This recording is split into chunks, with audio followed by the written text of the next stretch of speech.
में स्टोर करेंगे, तो इससे क्या होगा, जो हमारी जो स्टोरेज कॉस्ट है वो बहुत ही कम लगेगी और मिनिमम होगी। ठीक है। नेक्स्ट टॉपिक है हमारा to ensure proper and continuous control over material. अब हमारे स्टोर कीपर का क्या काम क्या होता है कि हमें देखना होता है कि हमारा काम स्मूथली चल रहा है, एफिशिएंसी चल रहा है। तो जब उसका काम ही बेसिकली यही है, तो हमारी जो स्टोरिंग होगी और जो मटेरियल का प्रोडक्शन होगा उसमें ना ज़्यादा कोई प्रॉब्लम हमें फेस नहीं करनी पड़ेगी। ठीक है। नेक्स्ट पॉइंट है to keep the account of all goods kept in store. मतलब स्टोर में जितना भी सामान रखा होता है ना, उसकी हमें एक बुक मेंटेन करनी होती है, कितना सामान आया है, कितना सामान गया है, कितना सामान स्टोर के अंदर अभी है। ऑब्जेक्टिव के सारे पॉइंट्स क्लियर है? बोलो बेटा। ऑब्जेक्टिव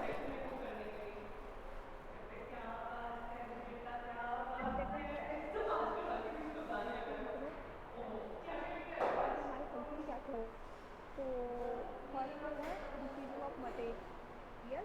हम सबसे पहले अपना मटेरियल जो होता है सेलर से रिसीव करते हैं, फिर उसको मटेरियल को स्टोर में रखते हैं, तो इसको क्या बोलते हैं, storing of material. Next point है controlling of issue of material. इसमें क्या है कि करने में जो तो उस पर कंट्रोल करने की कोशिश करते हैं कि मतलब वैल्यूएशन एंड स्टडी करते हैं कि बनाना है और कितना, और पर वेरीफाई करते हैं कि वो खर्चा ठीक है गलत है।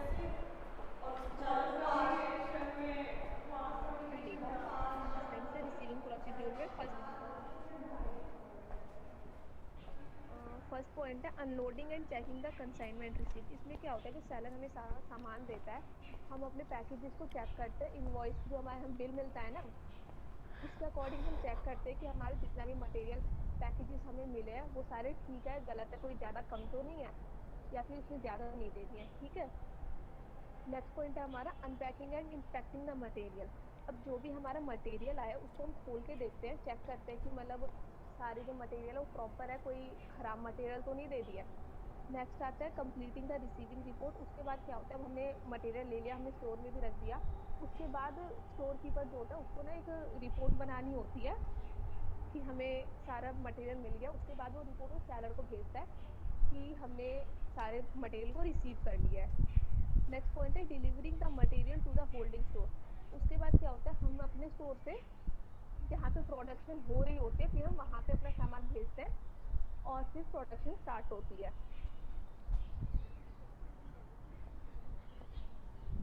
नेक्स्ट है हमारा स्टोरिंग ऑफ मटेरियल। ये मैम थोड़ा क्लियर करेंगे, इसमें कुछ कुछ डाउट है, मतलब इसको ना देखो, स्टोरिंग ऑफ कुछ मटेरियल प्रॉब्लम बेटा, है। This is the second function of store manager. सबसे पहला जो फंक्शन होता है, फंक्शन मतलब वो क्या काम करता है। फर्स्ट फंक्शन है वो कलेक्ट करता है, जितना भी मटेरियल उसके पास आता है वो स्टोर में जो रखता है उसको, उससे पहले उसको चेक करना, इंस्पेक्ट करना, बिल के साथ में मैच करना कि जितना ऑर्डर किया था उतना ही है, फिर एक एक प्रोडक्ट को देखना कि कोई डिफेक्ट तो नहीं है। वो सब काम होता है उसका कलेक्शन के अंदर। नाउ सेकेंड होता है स्टोरिंग, मतलब वो स्टोर करता है अब सामान।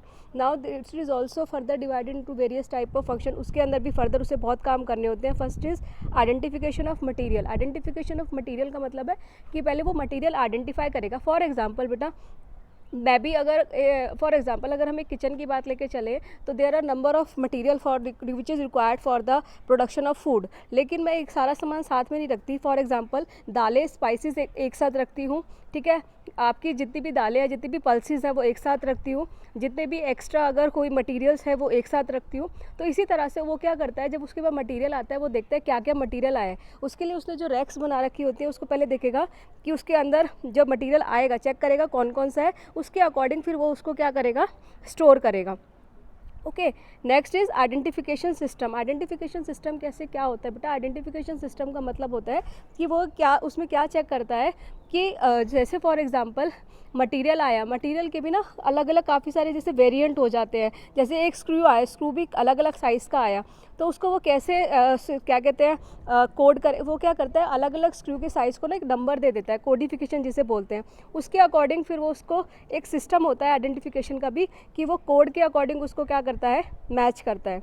नेक्स्ट होता है फिजिकल आइडेंटिफिकेशन। फिजिकल आइडेंटिफिकेशन मतलब कि वो प्रॉपर उसका चेक करता है कि ये जो प्रोडक्ट है जितनी डायमेंशन में उसको मंगाया था वो उतने में है या नहीं है। उसी के अकॉर्डिंग फिर वो उसकी देखेगा कि किस रैक में रखना है, वो उसने कौन से रैक के लिए वो सामान के लिए कौन सा रैक बना रखा है, तो वो आपको उस रैक में क्या कहते हैं उसको फिजिकली आइडेंटिफाई करेगा। Next is storing store system. Store system होता है बेटा कि देयर आर वेरियस स्टोर भी काफ़ी टाइप के होते हैं, जैसे कोई रैक के अकॉर्डिंग बनाता है, कोई मटेरियल के अकॉर्डिंग अपने रैक्स बनाता है, ठीक है, कोई मतलब जैसे जिस तरह के अकॉर्डिंग उसकी जगह होती है वो उसके अकॉर्डिंग अपने क्या बनाता है, स्टोर बनाता है। तो स्टोर सिस्टम के अंदर क्या आता है कि उसके लेआउट कैसा होता है, तो वो भी सारा कौन फिक्स करता है, आपका store manager. Next is storing of material. अब मटेरियल को वो क्या कर देता है, स्टोर कर देता है। Next is methods of storing, ये भी आप आगे, मैम और सारे पॉइंट क्लियर है। ठीक है, और सारे क्लियर हैं, कोई नहीं, चलो आप बोलो बेटा। हाँ हाँ हाँ, मेथड ऑफ स्टोरिंग में क्या होता है कि हम लोगों को अपने प्रोडक्ट को कैसे स्टोर करना है, हम ये सोचते हैं मतलब रो वाइज लगाने हैं या फिर कॉलम वाइज लगाने हैं, ताकि वो स्टोर में सेफ रहे और आपको ना इजीली आप सामान को लेकर के आ सकते हैं। तो उस अकॉर्डिंग ना हम स्टोर मटेरियल को स्टोर करते हैं। उसके बाद नेक्स्ट पॉइंट है हमारा शोरूम इक्विपमेंट, मतलब शोरूम में क्या क्या सामान है। अब सामान रखने के लिए भी तो एक जैसे हमारे फॉर एग्जांपल हमारे जो किचन में ही होते हैं भाई, बहुत सारे शेल्फ होते हैं, तो वैसे हम लोग शोरूम इक्विपमेंट होते हैं कि सामान मटेरियल रखने के लिए भी सामान होते हैं, तो उन इक्विपमेंट को भी हमें अच्छे से रखना होता है, ताकि जब स्टोर कीपर कोई सामान निकाल रहा हो या फिर डाल रहा हो तो उसे ज़्यादा डिफिकल्टी नहीं फेस करनी पड़े। जैसे आपने कभी उसके एक बाद है कोई मूवी में ऑटोमेटेड देख, वेयर हाउस। कभी मतलब मूवी में हम देखा हो हमारा जो फिनिश्ड गुड होता है, चलो बोलो बेटा बोलो।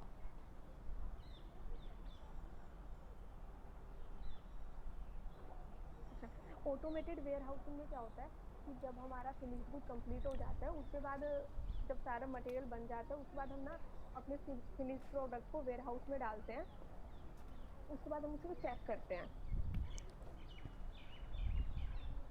नेक्स्ट पॉइंट है हमारा controlling of issue of material. इसमें क्या होता है हमारा जो मटेरियल होता है उसको स्टोर करने में, उसको आइडेंटिफाई करने में, जितने भी हम लोग प्रॉब्लम फेस करते हैं उसको हम आइडेंटिफाई करते हैं। उसके बाद आइडेंटिफाई करने के बाद उस पर ना हम कंट्रोल करने की कोशिश करते हैं।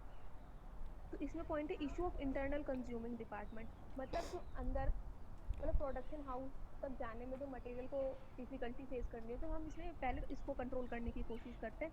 और सेकंड है इशू ऑफ आउटसाइड सप्लायर, जब हमारा फिनिश गुड बन के तैयार हो जाता है उसके बाद वो कंज्यूमर तक जाने में जो डिफिकल्टी फेस करता है हम उस पर कंट्रोल करते हैं।